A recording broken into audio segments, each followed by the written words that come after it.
Prepare Economic for economic singularity could hit us by singularity. 2028, and it would change literally everything. No, really, think about it for a second. Your job, your entire career, everything you studied for, your whole 9 to 5 routine, gone. Obsolete. That's the exact question this source material puts right in front of us, and it sets the stage for a massive shift in, well, how we do life. So you're probably wondering, how does a world without work even begin? Well, according to this text, it's not some big dramatic revolution with explosions and chaos. Nope. It's a quiet takeover, a technological one that sneaks in and completely rewrites the rules of what it even means to be a relevant human being. All right, first things first, let's define our terms. What is this economic singularity?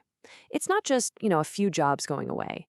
The source describes it as the exact point where human labor, both the brain work, the cognitive stuff, and the physical stuff, the doing, becomes basically unnecessary on a huge scale.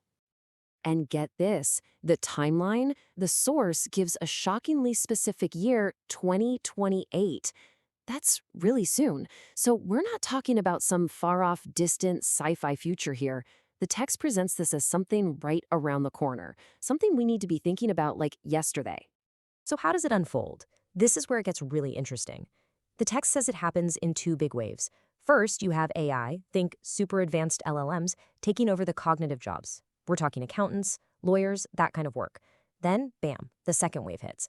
That's AGI, artificial general intelligence, paired with seriously advanced robotics. They come in and replace the physical jobs, drivers, warehouse workers, you name it. And those two steps, one after the other, that's the path straight to the singularity. And this is where the human side of the story really starts to hit home. There's this one quote from the text that just perfectly captures the shift. It's the moment when everything our society is built on, skill, hard work, suddenly doesn't matter as much. They're just outmatched by pure cold efficiency. Okay, so the jobs are gone. The entire economic engine has been replaced. What happens then? You might think the biggest problem would be money, right? But the source argues, no. The biggest crisis, the real fallout, wasn't financial. It was psychological. It was a full-blown crisis of meaning. I mean, for decades, we've been sold this idea that technology would set us free, right?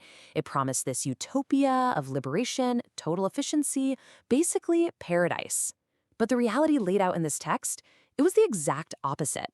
It was mass displacement. Yeah, people had all the time in the world, but zero direction. They had all the freedom they could want, but absolutely no sense of purpose. And this chart really paints a picture of that fallout. You can see it clear as day. Unemployment goes up, and right along with it, this feeling of being totally lost, of having no direction. But here's the kicker, the detail from the source that's really chilling. Depression actually spread faster than unemployment. That tells you this was about so much more than just losing a paycheck. This was something deep, a sickness of the soul. And this quote, this one really gets to the heart of it. The entire system we built our lives around, this worship of productivity and profit, it just crumbled. And when those false gods fell, they left a huge empty void. And what rushed in to fill that void? A question. A really, really old one. And that brings us right to the absolute core of this crisis. Think about it. For centuries, work has been the ultimate distraction, the thing that keeps us too busy to ask the big questions. Well, once that distraction was gone, humanity was left with silence. And in that silence, they were forced to face the one question they'd been running from all along. You know the ones. Why am I here? Who made me? What is the point of my life? According to the source, when people couldn't say, I'm a lawyer or I'm a builder anymore, they had to figure out what they actually were. This stuff wasn't just for late-night dorm room chats anymore. It became the central, nagging crisis of every single day. So, with everyone facing this massive existential vacuum, what happens? Where does the story go from here? Well, the text we're looking at proposes a very specific kind of answer. It suggests a completely different framework for finding meaning, one that's grounded in faith. And the key here is a total shift in how we measure value.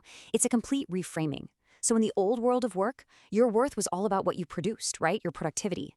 But in the Islamic framework presented in the text, your worth is based on your intention.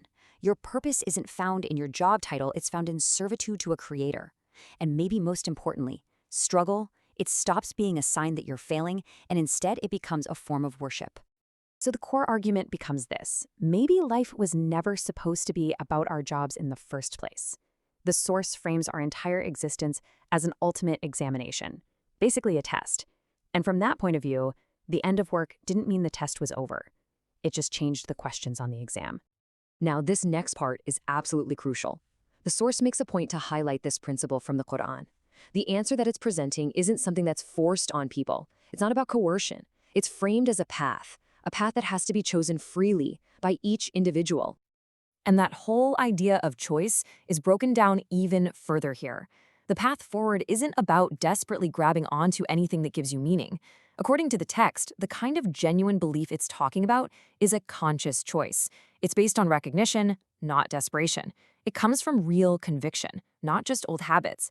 And it's an act of freedom, not something you do because you're scared. So, where does that leave us? What's the big takeaway? Well, the text concludes by reframing this whole thing. The singularity wasn't the end of the world. Instead, it was a moment of profound revelation. And this is the central metaphor of the entire text, the main idea. The economic singularity wasn't some kind of apocalypse. It was a mirror, a giant mirror held up to all of humanity.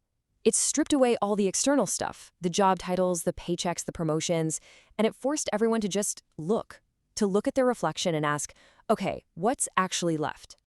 And that brings us to the final, lingering question that the source leaves us with. It's a really provocative one. Sure, it's a question for this hypothetical future world without work, but it's also a question for every single one of us right here, right now. What will you live for when the world no longer needs you to work? What's our purpose beyond just being productive? And what gives us meaning when the world isn't there to hand us a price tag and tell us what we're worth?